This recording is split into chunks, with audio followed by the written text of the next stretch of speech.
છેલ્લો અને પાંચમો મુદ્દો ઉનાળો શરૂ થતાં જ ગુજરાતમાં પાણીની ચિંતા વધતી નજરે પડી રહી છે। રાજ્યના કુલ 207 ડેમોમાં જળસંગ્રહમાં નોંધપાત્ર ઘટાડો નોંધાયો છે અને હાલ સરેરાશ સ્ટોરેજ લગભગ 69% આસપાસ છે। ગત ચોમાસા પછી રાજ્યમાં 96% જેટલો જળસંગ્રહ હતો, પરંતુ છેલ્લા 4 મહિનામાં જ લગભગ 27%નો ઘટાડો થયો છે। ખાસ કરીને સૌરાષ્ટ્ર વિસ્તારમાં સ્થિતિ વધુ ચિંતાજનક છે, જ્યાં 141 ડેમમાં જળસંગ્રહમાં લગભગ 35%નો ઘટાડો નોંધાયો છે અને હાલ સ્ટોરેજ માત્ર આશરે 54.75% સુધી સીમિત રહ્યું છે। આ સ્થિતિમાં ઉનાળામાં વધતી પાણીની માંગ વચ્ચે નાગરિકો સુધી નિયમિત પાણી પહોંચાડવું કોર્પોરેશન અને તંત્ર માટે મોટો પડકાર બની શકે છે।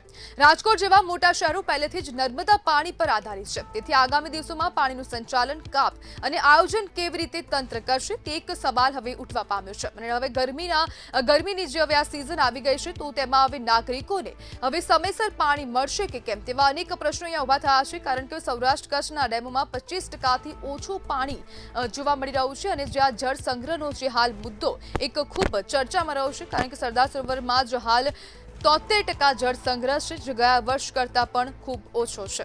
અને આજ મુદ્દે આપણી સાથે વિશ્લેષક જોડાઈ ગયા છે પ્રકાશ મહેતા। પ્રકાશભાઈ, પાણી સંગ્રહનો આ મુદ્દો કેટલો ગંભીર છે?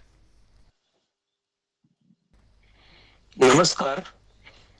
ન્યૂઝમાં સાંભળ્યું કે આગામી ઉનાળા દરમિયાન આ ગુજરાતમાં સૌરાષ્ટ્રમાં પાણીનો જળ સંગ્રહ છે એ ઘણો ઓછો થઈ ગયો છે અને ખાસ તો સૌરાષ્ટ્રમાં 54% જેવું કંઈક સંગ્રહ ડેમમાં છે, એટલે આગામી ઉનાળામાં પાણીની સમસ્યા થવાની શક્યતા છે। એટલા માટે જે વોટર મેનેજમેન્ટ કરવું જોઈએ એની એક આવશ્યકતા ઊભી થઈ છે। બહુ સાચી વાત છે, પણ આ શું દર ઉનાળાની શરૂઆતમાં આ સમસ્યા આપણા ગુજરાતમાં તો રહે જ છે, એ તો હકીકત છે અને આ ખાસ તો નર્મદા યોજના થયા પછી એ સમસ્યામાં ઘણો ઘટાડો પણ થયો છે। પહેલા જયારે નર્મદા આજથી 10-15 વર્ષ પહેલા જે રાજકોટમાં અને સૌરાષ્ટ્રમાં જે પાણીની, કચ્છમાં જે પાણીની સમસ્યા હતી એની કમ્પેરમાં અત્યારે ઘણી સારી પરિસ્થિતિ છે અને આગામી ઉનાળામાં કમસે કમ પીવાના પાણીમાં કઈ આટલો બધો પ્રોબ્લેમ નહીં થાય એવું હાલના તબક્કે દેખાઈ રહ્યું છે। પરંતુ મુદ્દો એ નથી, મુદ્દો આખા પાણીનો વિશાળ પરિપ્રેક્ષમાં આપણે જોઈએ તો આખી આ વર્લ્ડ લેવલની ગ્લોબલ સમસ્યા છે કે દુનિયામાં એમ કહેવાય છે કે પાણીનો જથ્થો આખા બ્રહ્માંડમાં, તમે આખી દુનિયામાં ફક્ત પૃથ્વીમાં ઉપર જ પાણી છે, બાકી બીજે ક્યાંય પાણી નથી અને એમાં પીવાનું પાણી તો માત્ર 1% જ છે।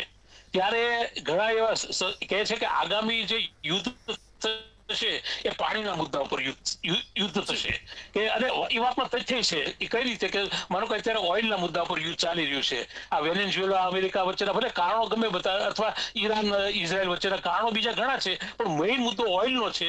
એવી રીતે હવે પછીનો જે આગામી સમય છે એ પાણીના મુદ્દા પર યુદ્ધ લડવાની શક્યતા છે। એનું એક બેસ્ટ એક્ઝામ્પલ એ છે કે આપણે ઓપરેશન લાંબા ગાળે પાણી સંગ્રહની જે લાંબા ગાળે પાણી સંગ્રહનો જે આ મુદ્દો છે, તો તેનો ઉકેલ શું છે લાંબા ગાળાના સમયમાં? જો એક તો પહેલા તો રેઇન વોટર હાર્વેસ્ટિંગ એનો મેઇન મુદ્દો છે કે વરસાદી પાણીનો સંગ્રહ, જેમ આ ઇઝરાયલ છે, ઇઝરાયલમાં પાણીની સમસ્યા ખૂબ છે, પણ છતાં એ લોકો જે એ પાણીને ઓછા પાણીથી કેટલો સરસ રીતે એનો સદુપયોગ કરે છે કે ઇઝરાયલના ફળ, ફૂલ અને એ બધા અમેરિકા અને ઓસ્ટ્રેલિયા સુધી જાય છે।